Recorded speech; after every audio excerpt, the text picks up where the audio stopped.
everybody. Welcome back to another episode of Kavanaugh's Corner. Today on Kavanaugh's Corner, I'm going to be continuing my reviews of the Jurassic Park 4K set. This is the 25th anniversary collection. Last time I reviewed the Lost World Jurassic Park, which is the second Jurassic Park film. And I have to start off with a major apology because I made a gigantic screw-up when I was reviewing that 4K Blu-ray. I said in the review that it was Spielberg's only sequel. That is a giant error on my part. Somehow, during the shooting of that and the editing of that, I somehow forgot the fact that Spielberg directed 3 Indiana Jones sequels. So yeah, I don't know how the hell I forgot that. The Indiana Jones movies are probably my favorite action-adventure series ever made. And somehow I had a major brain fart and forgot all about that. I do not know how the hell that happened, but I did, and I apologize, and I want to thank the gentleman that called me out on that because I literally remembered it about 5 seconds before that guy commented. So the person that commented on that video, thank you for doing that. That was a major error, and I apologize. That is such a weird thing for that to happen to me. And again, I'm sorry about that. Anyway, moving on. Today, I'm going to be continuing my reviews of the Jurassic Park films, and today I'm going to be talking about my least favorite movie in the series, Jurassic Park 3.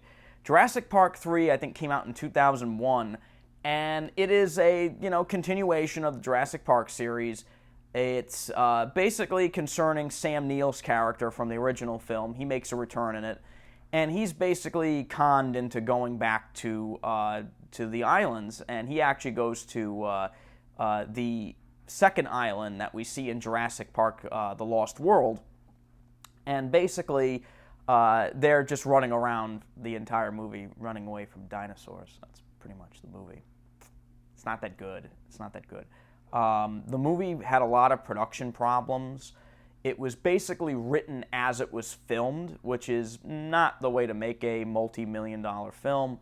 And it's not a good movie. It's just really not a good movie.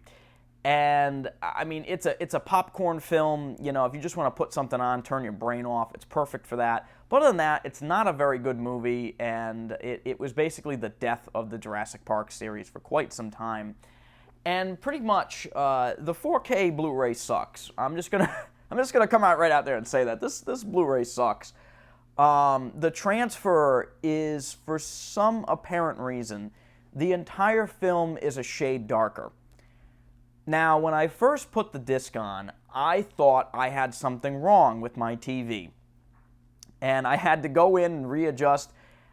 It was nothing wrong with my TV. The disc is just like that. It's just darker. It's just inherently darker. The entire movie is almost like they put a shade of gray on everything.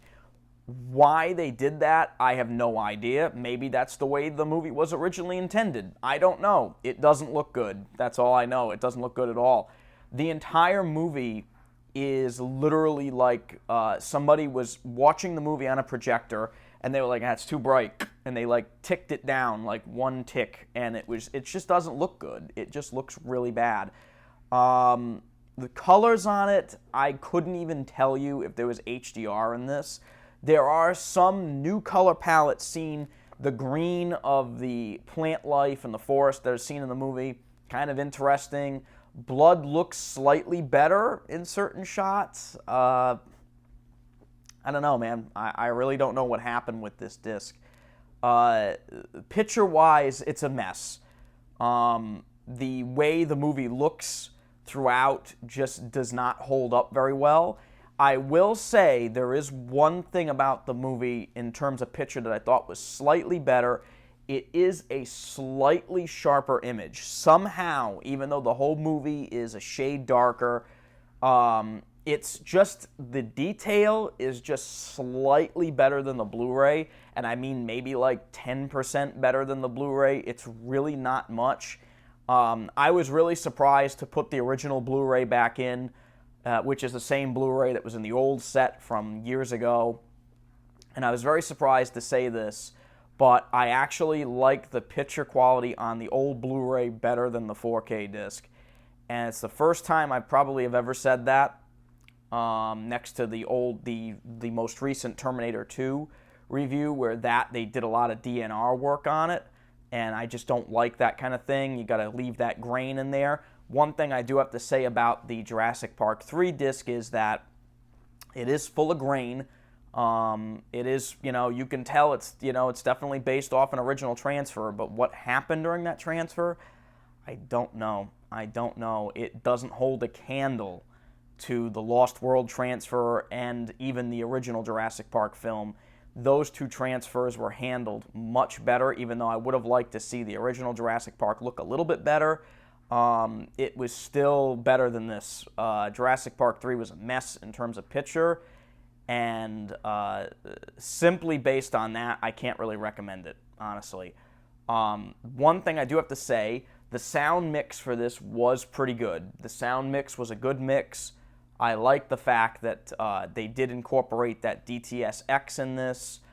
Sound-wise, it's pretty good. Actually, to be honest with you, the only reason to watch this movie on 4K is probably for the new DTS mix. It is really, really immersive. Yet again, all three movies so far, the sound mixes have been very, very good. Although I thought the dialogue in the first movie was a little low, I did enjoy it still. This one here, they did a really good job with the sound, but they botched the picture. I don't know what the hell happened with the picture. They really screwed it up. Other than that, I mean, there are no crazy special features on the 4K disc. I mean, it's not one I can recommend, sadly. I really don't like the movie to begin with. I think it's a very mediocre film at best. It's a flash-in-the-pan movie is what I like to call it. Basically, when as soon as the movie's over, you've forgotten everything that happens in the film. And it's not great. It's not a great movie. It's not a great disc, and I can't recommend it. If you have the original Blu-ray, you may want to just stick with that unless you got a surround sound system that you really want to test out. The DTS-X mix is very good. I like the DTS-X mix. Other than that, it's nothing special. I can't recommend Jurassic Park 3 in any way, shape, or form, and this one you might want to skip. But if you got the box set, you get it with it, so I guess that's a plus. So anyway, I'm Andrew Cavanaugh. Thank you for coming back to Cavanaugh's Corner. Next time I'm going to be talking about Jurassic World in 4K, and that's a whole different ball game from this one, so stay tuned. See you later.